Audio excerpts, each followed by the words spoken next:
नमस्कार, आप देख रहे हैं PNI।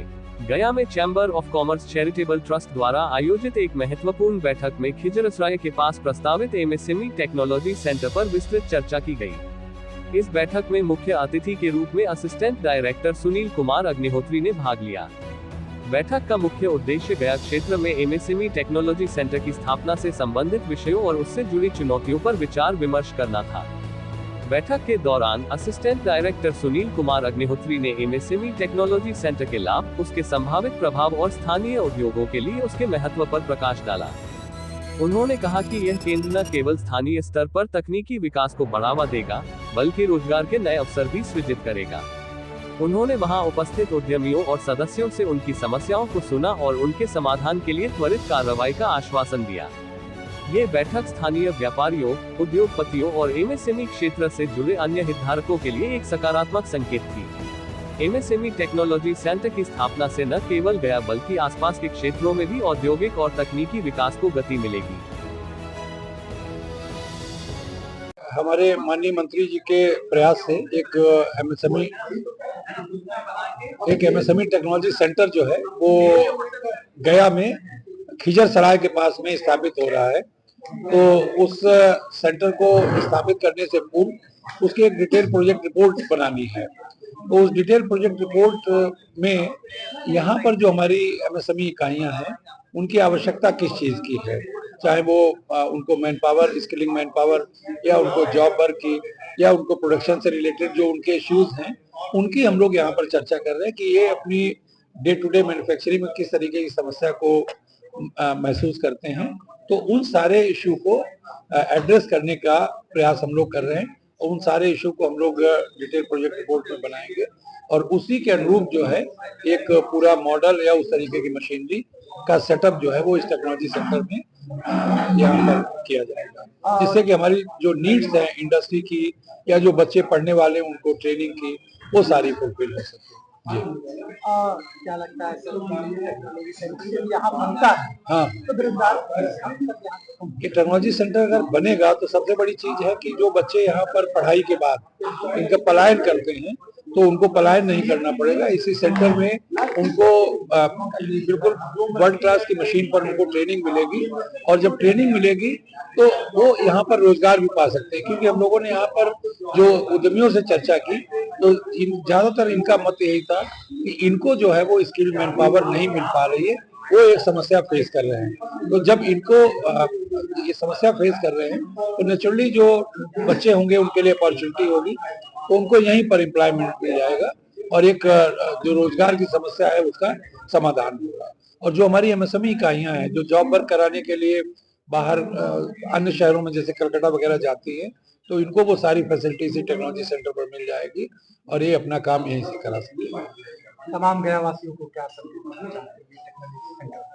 गया वासियों को संदेश यही देना चाहते हैं कि आप इस टेक्नोलॉजी सेंटर की नीड को सबसे पहले समझें और खासकर गया वासियों में जो हमारे उद्यमी भाई हैं वो लोग अपनी जो डे टू डे नीड्स हैं, चाहे वो अच्छे प्रशिक्षण की हो या जॉब वर्क की हो, वो इस टेक्नोलॉजी सेंटर के माध्यम से वो पूरा कर सकते हैं।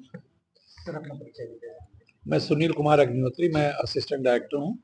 हमारा कार्यालय MSME विकास कार्यालय पटना में है जो भारत सरकार MSME मंत्रालय के अधीन कार्यरत है। और बिहार गवर्नमेंट का बहुत अच्छा इनिशिएटिव है जो कि उन्होंने गया जिले में टेक्नोलॉजी सेंटर लगाने का प्रस्ताव रखा और हमारा यहाँ पर आने का उद्देश्य था कि फील्ड विजिट करके भौतिक क्या परिस्थिति है टेक्नोलॉजी सेंटर का उसके बारे में अनुमान लगाना और आने वाले भविष्य में सभी लोगों से जितने भी इंडस्ट्रियलिस्ट यूनिट हैं गया में उनसे उनकी रिक्वायरमेंट समझना कि उनकी मांग क्या है, क्योंकि बिना मांग जाने और चीज में कोई चीज हम अगर वहां पर प्रस्तावित कर देते तो शायद न्याय नहीं होता।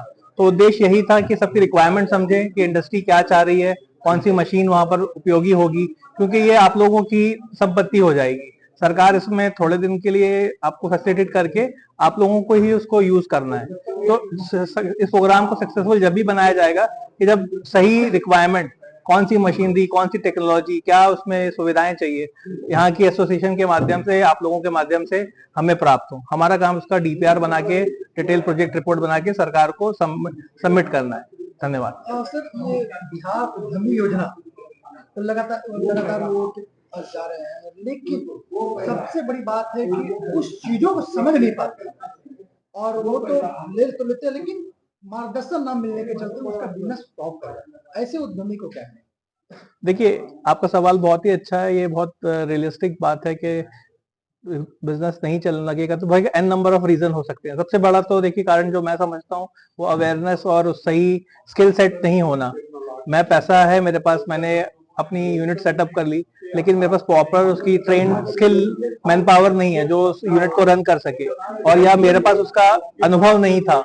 तो ये एक बहुत बड़ा कारण होता है। सिर्फ मॉनेटरी टर्म्स में किसी चीज इकाई को चालू करना, तो इसके लिए एक R&D करना, हमारे जैसे कंसल्टेंट की आप सपोर्ट ले सकते हैं जो आपको पूरा इसके टेक्नो इकोनॉमिक इवैल्यूएशन होता है। जब कोई भी हम प्रोजेक्ट चालू करते हैं तो उसकी आप फिजिबिलिटी चेक करते हैं पहले कि टेक्निकली ये चलेगा कि नहीं चलेगा, इकोनॉमिकली आपको फायदेमंद होगा कि नहीं होगा, और कब तक ये सस्टेन करेगा।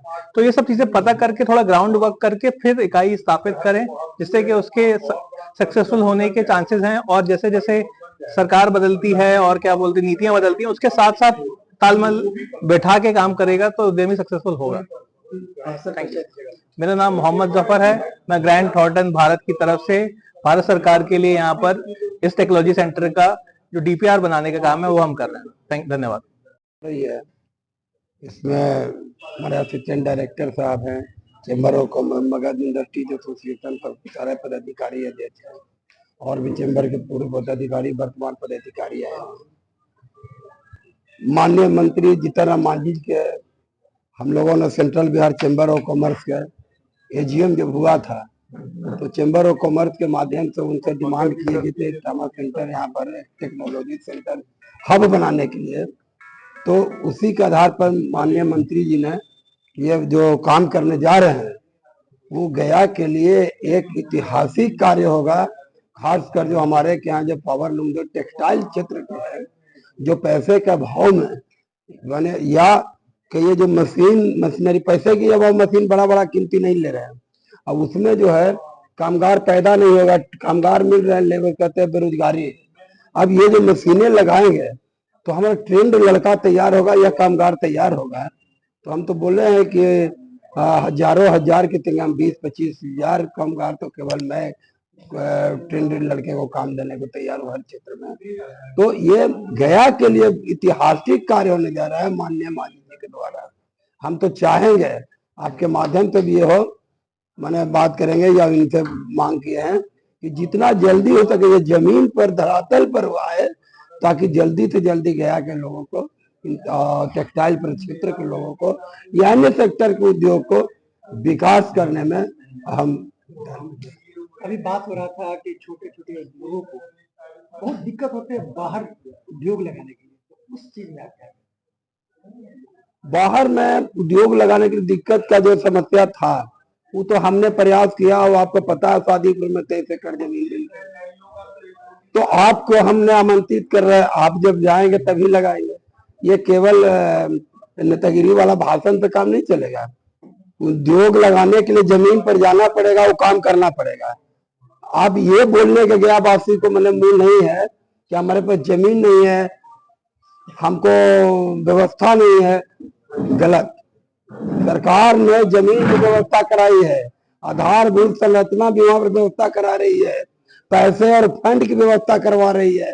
तो अब क्या है, आप आइए, उद्योग लगाइए और आप अपने काम पूरा शुरू कीजिए। अब जहां पर ये बना रहे हैं अपना टेक्नोलॉजी सेंटर, ये 20 एकड़ जमीन में बना रहे हैं, हमारे वहां पर जमीन 100 एकड़ है।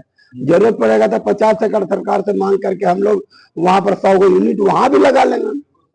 तो हम लोग के लिए तो उद्योग जो लगाने वाले हैं रियल में जमीन पर हम काम कर रहे हैं, हम केवल नेतागिरी नहीं कर रहे हैं, हम उद्योग चला रहे हैं और आगे और उसका विस्तार कर रहे हैं। तो हम कहेंगे हम लोगों के लिए बहुत बड़ा सोने पर सुहागा होगा। अपना परिचय दीजिएगा। प्रेम नारायण पटवा, बिहार इंडस्ट्रीज एसोसिएशन एवं central Bihar chamber of commerce के उपाध्यक्ष एवं वस्त्र उद्योग बुनकर सेवा समिति के अध्यक्ष।